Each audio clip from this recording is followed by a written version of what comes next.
So here we have the Kia Sportage on a 16 plate. I'm going to start off by showing you around the outside of the car, and then we'll hop in and run through some controls on the inside. But from the outside you can see it's a 5-door car with alloy wheels. Let's start off inside the boot and then work our way around the rest of the car from there. So as we approach the boot, you can see we've got plenty of space in there, along with that 60/40 split folding rear seat. And then underneath this tray section, even more space should you need it. Okay, so we're just going to work our way back round to the front of the car, and then we'll hop in and run through some controls on the inside. But now that we've done a full circle of it, you can see it's in excellent condition the whole way round. Just briefly before we climb in, I think it's well worth seeing the interior from this exterior point of view. There's plenty to run through on the dashboard, so let's hop in and we'll do that now.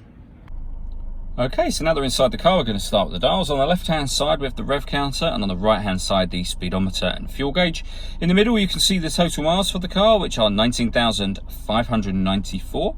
You can change the information displayed above that by using a button on the steering wheel. So you've got various different bits of fuel economy and other menus available as well. So settings and also user settings as well, and then back round to the beginning again, where you can leave it on that digital readout for the speedometer if you wish.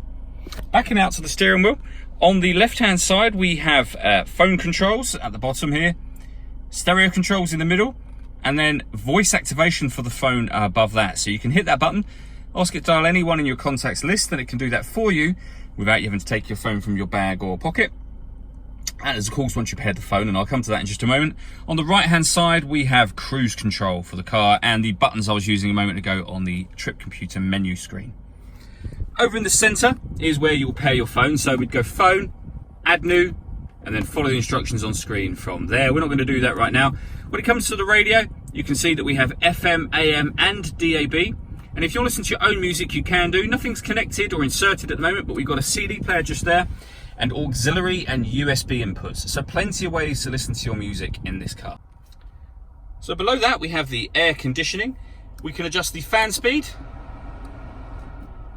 temperature.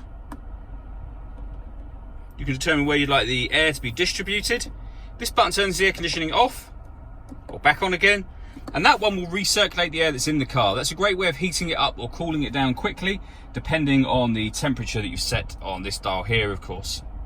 Below that, we have two 12-volt charging sockets, as well as the auxiliary and USB inputs that I mentioned a moment ago. We have a 6-speed manual gearbox, and next to it, this button just here, this turns on the downhill brake control.